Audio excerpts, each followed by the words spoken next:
Baystate Children's Hospital is now saying they have reached their capacity and are no longer accepting transfer patients into their emergency department at this time.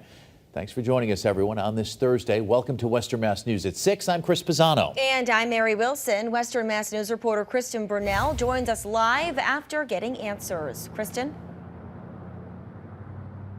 Chris and Mary, I spoke with the pediatrician in chief here at Baystate Children's Hospital to find out what has led them to hit capacity.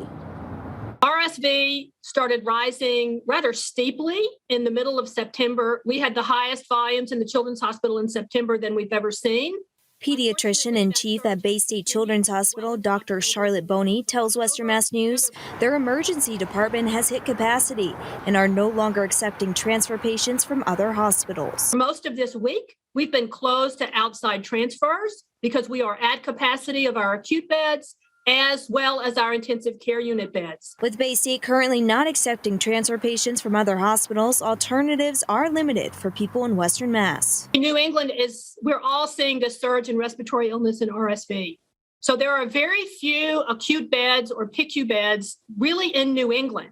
That's the bad news. The good news is kids that are hospitalized with supportive care, high flow nasal oxygen, for example, and some other supportive care, they tend to be discharged fairly soon, hopefully within a few days. Western Mass News is digging deeper into the number of available pediatric beds in Massachusetts. According to the Department of Public Health, there are a total of 818 licensed pediatric beds in Massachusetts. As of November 2nd, there are 10 pediatric intensive care unit beds available and 102 newborn intensive care unit beds available across the Baystate.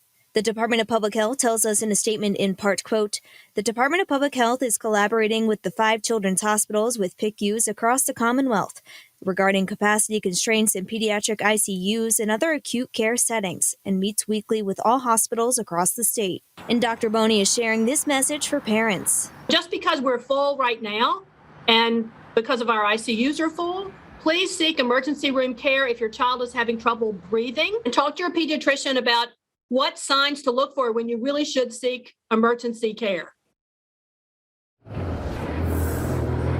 Now coming up at 6 on Western Mass News, we speak with one local pediatrician to see how this surge is impacting his office. For now, reporting live in Springfield, Kristen Burnell, Western Mass News.